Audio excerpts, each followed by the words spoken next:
Taïwan est une province chinoise et depuis 1964, à l'initiative du général de Gaulle, la France adopte la position qu'il n'y a qu'une seule Chine, dont la capitale est Pékin. C'est ma position. Comment cette province reviendra dans l'ensemble chinois, je ne le sais pas. Je souhaite, comme vous tous, que ce soit par des voies pacifiques et de concertation. Rien de plus, rien de moins. Mais pas question, puisque vous avez mis en avant le contexte. Dans le contexte actuel de montée des pressions, dont vous ne sauriez intellectuellement, honnêtement dire quel est le fait de Pékin, sans reconnaître rien des provocations innombrables qui sont celles des États-Unis d'Amérique dans ce secteur du monde. Nous n'avons pas les mêmes visions sur la chose, supportez d'entendre mes arguments. Nous ne gagnons rien dans le contexte particulier dans lequel nous sommes à aller aggraver les tensions. C'est l'inverse. Nous devons tout faire pour désamorcer ces tensions. À l'instant même, il vient d'être dit à cette tribune que cette reconnaissance a pour objectif de créer des mesures de dissuasion à l'égard de Pékin. Si vous croyez que vous allez dissuader Pékin de quoi que ce soit avec des méthodes pareilles, c'est que vous ne connaissez rien à la Chine. La Chine, dans cette affaire, doit être traitée avec le respect et la délicatesse que la France a toujours accordé à cette région du monde et aux circonstances particulières de la création de Taïwan. Par conséquent, si le contexte justifie quelque chose, c'est que nous n'allions pas ajouter aux tensions dans cette zone. Et surtout pas 9 jours avant que se tienne une réunion internationale des soi-disant démocraties à l'initiative des États-Unis d'Amérique, qui vont se réunir bientôt avec des démocrates comme Bolsonaro, Duarte et combien d'autres de même nature, et où pour la première fois Taïwan est invité. Parce que ce que cherchent les États-Unis d'Amérique, c'est à créer une ambiance de guerre froide contre la Chine, en prenant appui sur le prétexte de Taïwan. C'est une ambiance de guerre froide qui ne nous vaudra rien. Les Français n'ont rien à faire dans une histoire pareille, sinon à chercher les voies de l'apaisement. Voilà pour le contexte. Non, ce n'est pas le petit livre rouge. Gardez vos injures pour vous. Je défends la position de la France. C'est celle de De Gaulle en 1964, qui ne lisait pas le petit livre rouge. Vos attitudes sont insupportables. Vous ne supportez pas la critique. Allez faire la guerre froide avec les États-Unis d'Amérique. C'est une sottise pour la France. Nous n'avons rien à gagner à cet affrontement. Et je le dis sans animosité particulière pour les habitants de Taïwan. Ce que vous voulez, c'est entrer dans un contexte d'affrontement. Et c'est ce que je ne veux pas. La France est une puissance indépendante qui n'a rien à faire des consignes que donnent les États-Unis d'Amérique. En 64, seule face au reste du monde, la France avait reconnu la Chine. Et aujourd'hui, vous avez peur, simplement parce que les États-Unis d'Amérique vous demandent de rejoindre le cortège de ceux qui font des menaces sur la Chine populaire. Tout simplement parce qu'elle est populaire et rien d'autre. Et tout simplement parce qu'elle est la première puissance économique du monde et qu'elle menace l'hégémonie des États-Unis d'Amérique. Vous commettez une erreur, collègues, et une double erreur, en utilisant des arguments, comme vous l'avez fait tout à l'heure, du multipartisme. Il n'y a pas de multipartisme avec Taïwan parce que ce n'est pas un État-nation.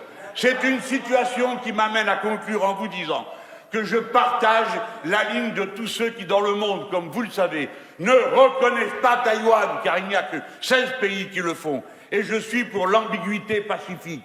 C'est-à-dire qu'on ne fait rien et on attend que les choses se règlent entre Chinois. Et vous autres, vous n'avez rien à faire là-dedans. Que l'on ne soit pas d'accord, et d'ailleurs c'est un sujet d'une extrême gravité, compte tenu de la tension qui existe aujourd'hui et du contexte que vous signalez tous. D'ailleurs, nombre d'entre vous terminent en disant « Nous votons cette résolution parce que nous voulons nous opposer à l'hégémonisme que vous attribuez à Pékin. » Bon.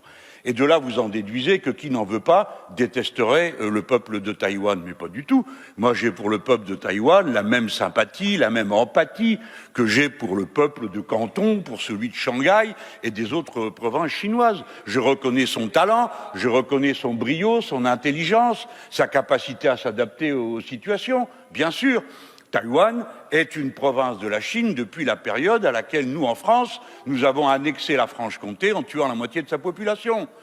Ces sujets ne sont pas en débat aujourd'hui. Ce qui est en débat, c'est de savoir, à mes yeux, si c'est intelligent de venir progressivement apporter de l'eau à un moulin qui n'est pas le nôtre.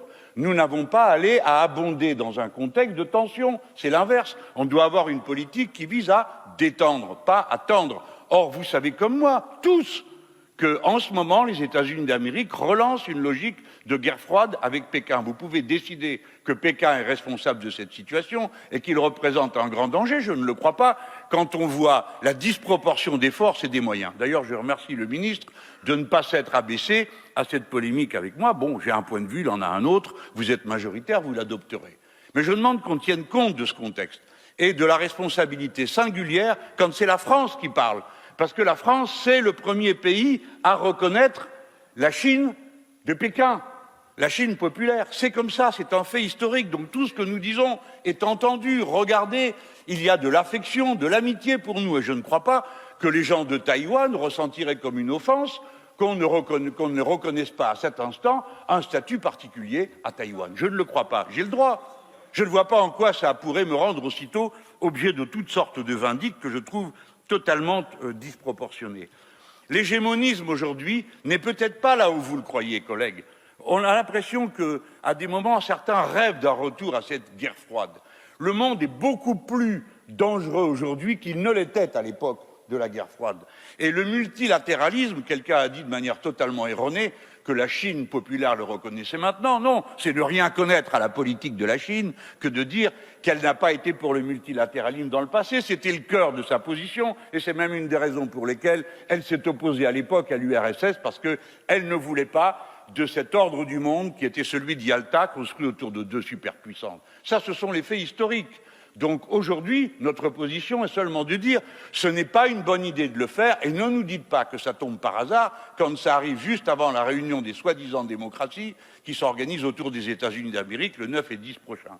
D'autant que je vous rappelle qu'alors que nous sommes représentés, si vous croyez vous-même au danger que vous soulignez, comment se fait-il qu'on ne dise rien à cet instant, que personne même ne le mentionne, que nous avons été expulsés par les États-Unis d'Amérique, l'Australie et l'Angleterre d'une alliance dans une zone où nous existons géographiquement. Voilà, comprenez que le contexte dont vous vous réclamez me conduit à avoir des conclusions qui ne sont pas les vôtres et sont même exactement à l'inverse, puisque dans cet instant, je croyais avoir plaidé pour la paix. Quant à la politique de santé, j'achève là-dessus. Bon, nous ne sommes pas d'accord, vous avez le droit de trouver ça génial, je ne suis pas d'accord avec la surveillance généralisée à laquelle a abouti le système de Pékin. Et si vous voulez appliquer le même en France, pourquoi ne le dites-vous pas ?